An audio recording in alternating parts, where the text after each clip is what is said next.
Social media has transformed our lives, but to see what's going on Facebook or Twitter, previously you've had to go to those specific sites. But DatZing is going to change all of that. Joining us today is the VP of Marketing for DatZing, Daniel Gross. So can you explain how the technology for DatZing works? Yeah, so DatZing is essentially a wireless broadcasting platform for information. So we live in a world with tons of beacons of information, meaning Wi-Fi or Bluetooth signals that are broadcast from your Bluetooth headset, your speakers, your laptop, your car, Wi-Fi in your home, and we've turned those signals into beacons that will push information to your phone when you walk by those beacons. And that information can be anything ranging from a Google search to tickets that are for an event, houses for sale, and anything in between that.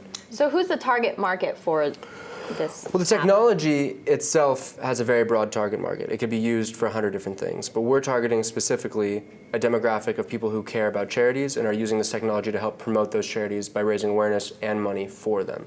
Tell us about this. So this specific use case and product is called the Hopebeacon. So this is the Hopebeacon on my wrist right here. It's a bracelet that has a Bluetooth chip inside of it.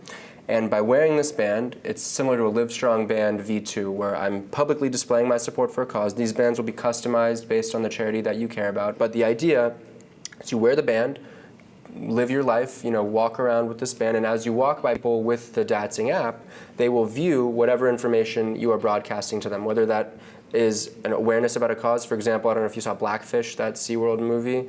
You could see that movie and be completely outraged. Link your band to a website talking about what SeaWorld does to their whales and wear that band around, and everybody who sees that will be informed of this. And then what happens when you get pinged though? Like what pulls up on your phone? So the interesting thing is, since this technology can be used for so many different things, we give the user the option to set parameters for what they'd like to see. So given the charity field, you could say, I only care about marine bio and I only want to see causes related to marine activity. And so your phone will be passively collecting every zing that you see that's related to that cause. Each time that it collects something related, you'll get a notification on your phone that says, you just collected the zing about Blackfish. So as a user, I can set up my profile however I want to get alerts on the specific things I'm interested in. You can get everything or you can get nothing, and you can do anything in between. Is there anything that we have out there right now that helps charities in this way? Not really. I mean, there's a couple websites, one being called CrowdRise, there's Fundly, where people, it's sort of, gamify is the wrong word, but it adds an activity component to raising money for a cause. It makes it fun and exciting. Right, so people climb a mountain to raise money for a certain cause. They make a page that says, I'm a 10-year-old climbing Kilimanjaro for breast cancer, and people will donate money to those. And so we see this as a very complementary tool for those organizations, because those rely on your social media clout to get people driven to that site. Yeah, it sounds like you're connecting the nonprofit with the people who are interested on a more regular basis. And helping both parties get as much visibility as possible, because the social media is limited to your friends. Exactly. This is anybody you come in contact with in your life that has the app and can view that. Now, I know that you're launching a Kickstarter campaign.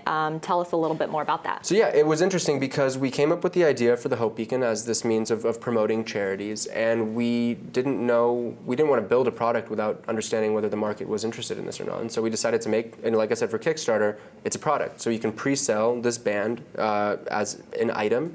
People will make a pledge to take this band into delivery when it's made, and we can quantify what sort of size this market really is.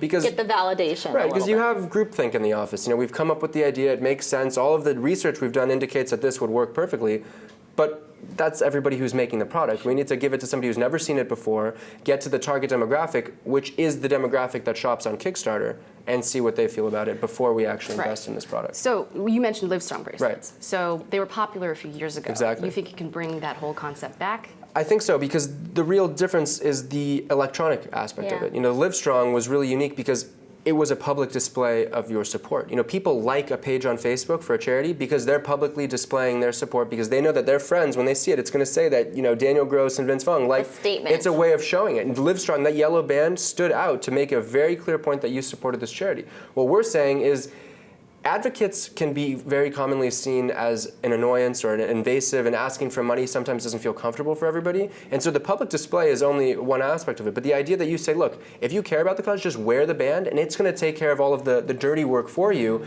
It'll ping people when you're not even paying attention. And people who are interested. They've told you, without you even knowing, that they're interested, and they're going to see that while you're sitting there at lunch. You don't have to go up and interrupt their lunch and ask them for things. And so we think by adding that component to the band, we actually open up the doors to a much larger audience audience of people to enable them to make an impact by doing very little. Sounds definitely more like a social way versus like an invasive way to connect people for these great causes. Right. And it's sharing your hope about anything. It doesn't have to be Amazing. raising money. It could be just an inspirational message that you'd like to share with people around you. Well, this sounds like an amazing app and bracelet. I just definitely want to check it out. Where can we get with the Kickstarter? Yeah, good luck with the Kickstarter. Well, they'll be on Kickstarter, and you can back them there, and they will be hopefully shipping to the public in August. Well, good luck with it all. Thank you. Thanks so much for being course. here. And can you tell us one more time where we can find information about it? www.hopebeacon.me.